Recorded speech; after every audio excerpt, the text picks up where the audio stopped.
আইনি পরামর্শ নেন, সেই পরামর্শ না মানার জন্য কেন কোনো আইনজ্ঞ তাকে এই সমস্ত কুকর্ম করার পরামর্শ দেবে?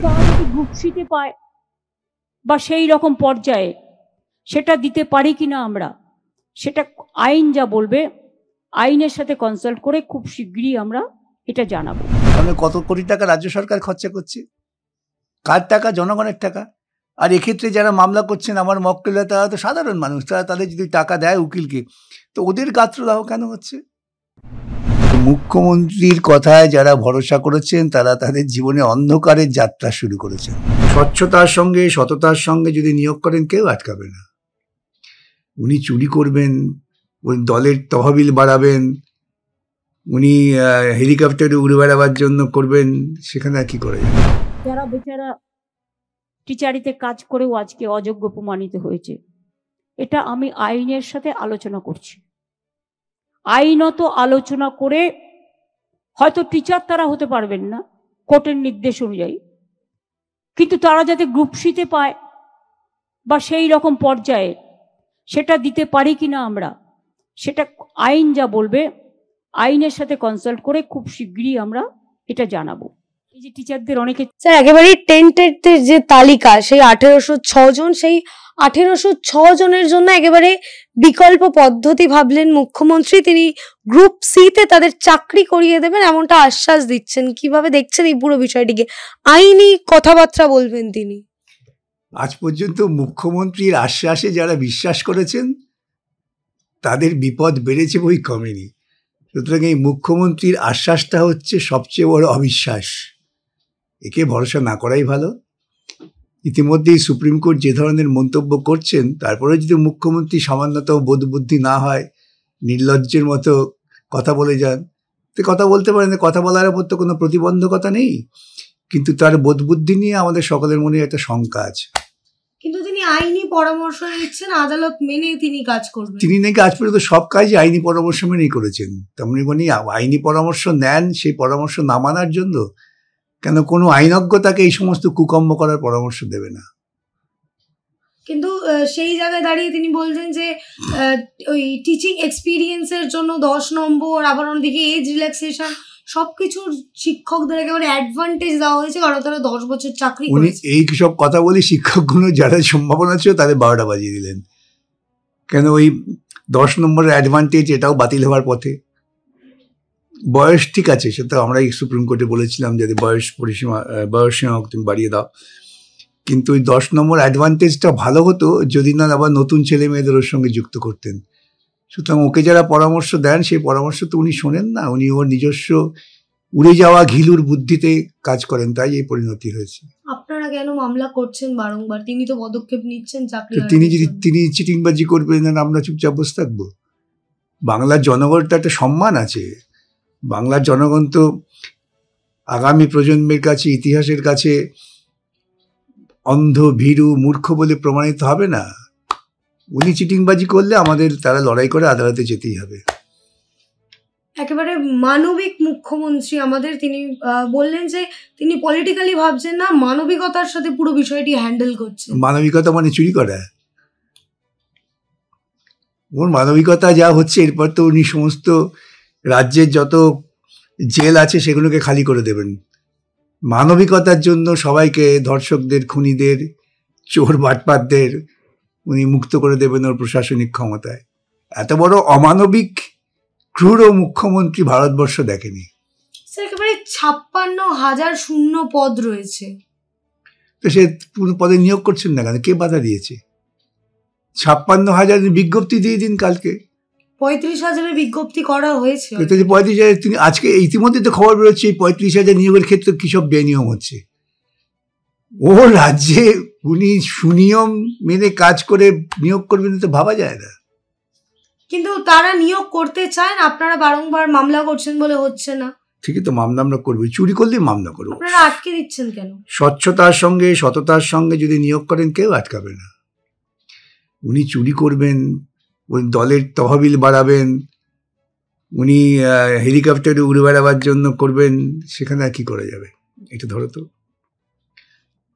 স্যার একেবারে এর পরেও তিনি আরো বললেন যে যারা গ্রুপ সি এবং গ্রুপ ডি অর্থাৎ শিক্ষাকর্মী, তাদের জন্য নাকি তিনি বিকল্প পদ্ধতি ভাবছেন, তারা তো সেখানে পরীক্ষা দিতে পারবে না, তারা অন্য জায়গায় পরীক্ষা বসার, এই নিয়োগ শেষ হলেই তিনি সেটা করবেন। উনি বোধহয় জানেন না তা না, কেন দুর্নীতি করতে করতে এমন অবস্থা দাঁড়িয়ে গেছে। সরকারি নিয়োগটা ওর খুশিতে হয় না। সরকারি নিয়োগ করতে গেলে নিয়ম মেনে পদ্ধতি মেনে নিয়োগ প্রক্রিয়া চালু করতে হয়। শুনি নিয়ম মেনে পদ্ধতি নিয়োগ প্রক্রিয়া চালু করুন। আমরা তো চাইছি যে সৎভাবে নিয়োগ হোক, উনি চাইছেন অসৎ পথে নিয়োগ করতে। দুটোর মধ্যে মৌলিক পার্থক্য আছে। উনি সৎভাবে কাজ করুন, আমি ওকে সমর্থন করব। সৎভাবে কি নিয়োগ সম্ভব? কারণ গ্রুপ সিতেই তাহলে সেই টেন্টেডরা যাচ্ছে। হ্যাঁ, এটাই হচ্ছে মূল প্রশ্ন, যে এই রাজ্যে মুখ্যমন্ত্রী সৎভাবে কখনো নিয়োগ করতে পারেন কি? এটাই প্রশ্ন। এই প্রশ্ন জনগণ করছে, এই প্রশ্ন সবাই করবে।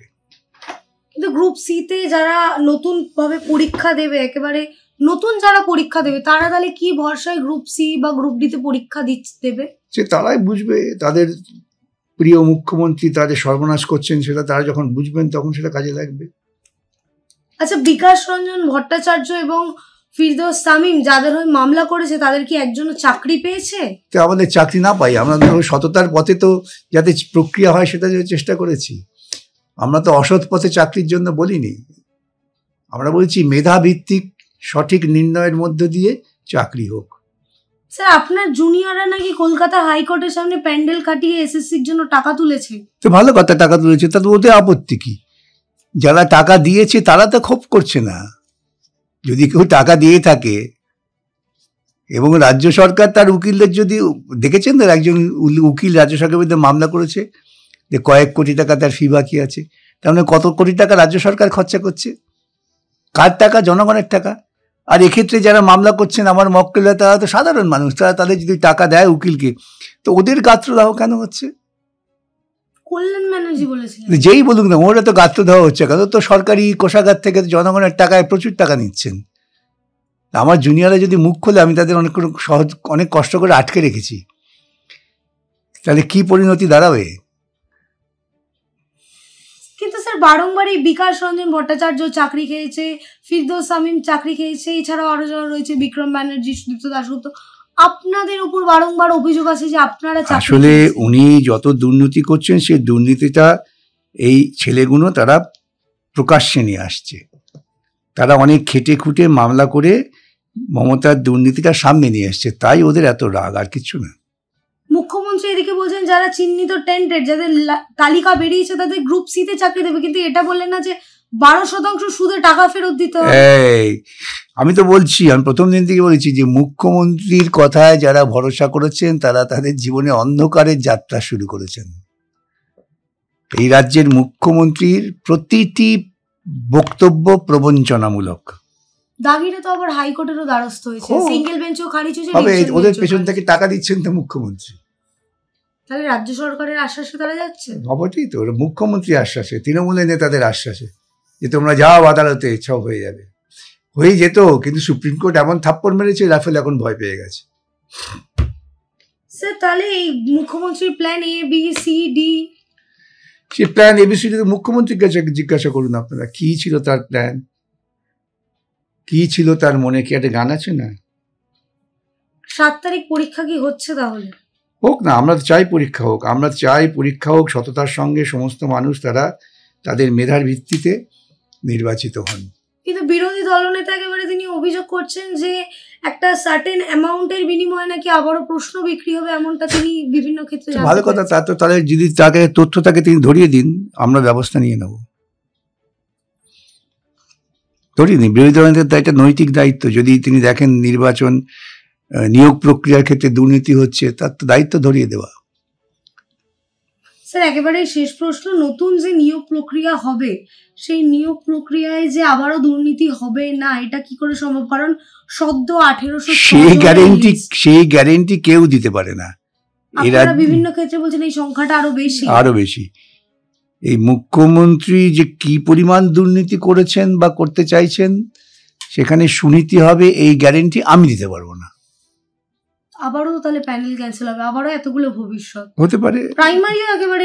সেই জন্যই তো আমি বলি যে জনগণের বোঝা উচিত যে তারা দুর্নীতিগ্রস্ত একটি রাজনৈতিক দল এবং তার নেতাকে ক্ষমতায় আনলে পরে সমাজের কত বড় ক্ষতি হয়, এটা তারা ধীরে ধীরে উপলব্ধি করুন।